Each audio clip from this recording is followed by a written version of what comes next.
La educación monástica inició durante el siglo IV y duró hasta el siglo XI.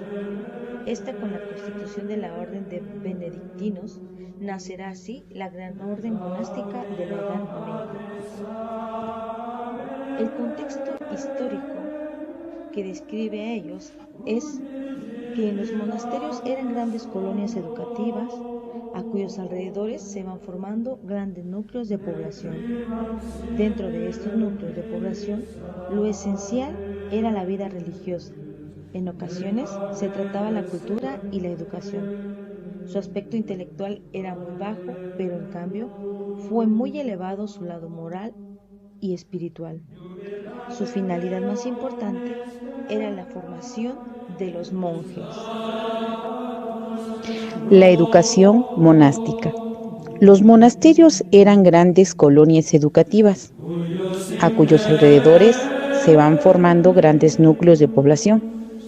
Lo esencial era la vida religiosa y solo en ocasiones se trataba la cultura y la educación.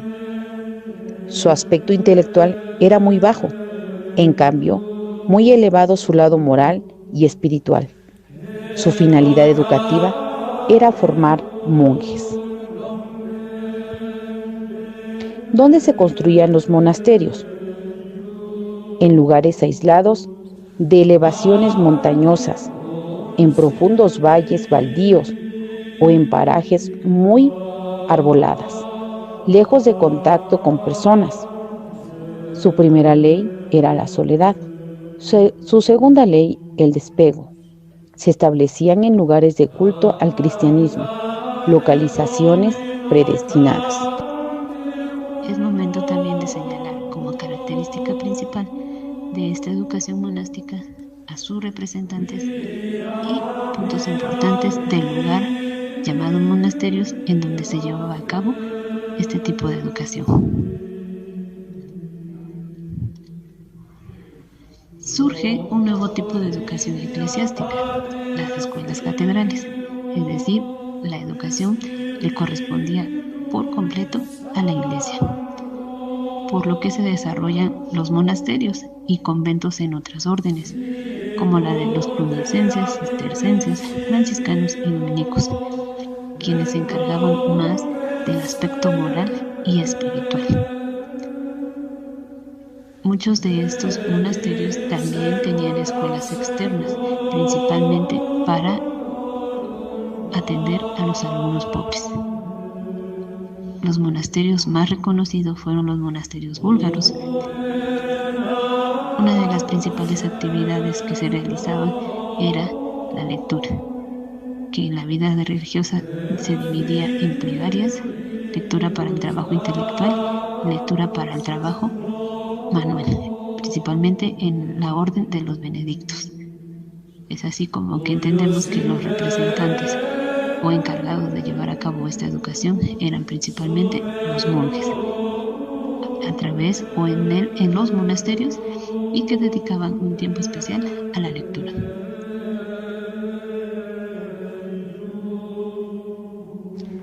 ¿Cómo era la vida cotidiana? El empleo del tiempo de cada jornada presenta una cierta diversidad según las diferentes órdenes monásticas, pero por regla general hay 3 actividades esenciales en la vida de la comunidad. Una es el oficio divino, que comprende múltiples liturgias diurnas y nocturnas en el que el canto ocupa un lugar de privilegio. Otra es el trabajo manual, que suministra a la comunidad sus medios de subsistencia, pero que es también una forma de oración. Y la tercera es la lectura y la meditación solitaria en el silencio de la celda, que proveen a los monjes de su alimento espiritual y la profundización de su fe.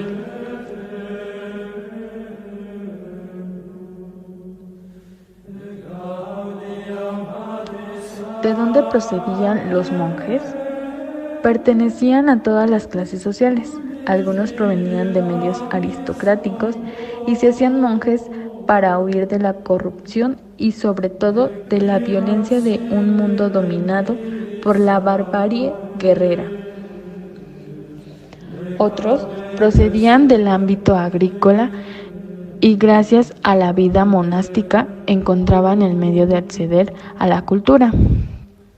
Y algunos otros, por fin, habían formado parte de la multitud errante característica de la Edad Media, época de extremada movilidad en la que gran número de jóvenes se lanzaban a los caminos con la esperanza de encontrar a algún sitio su destino verdadero.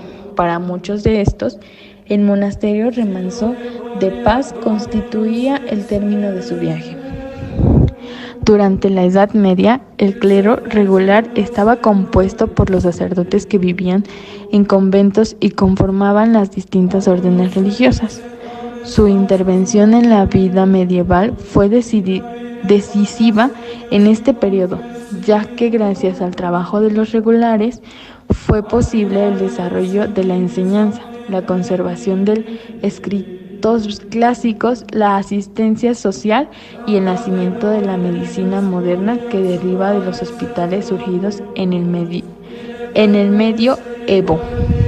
Está el monje cisterciense, el fraile franciscano, el cartujo y el dominico.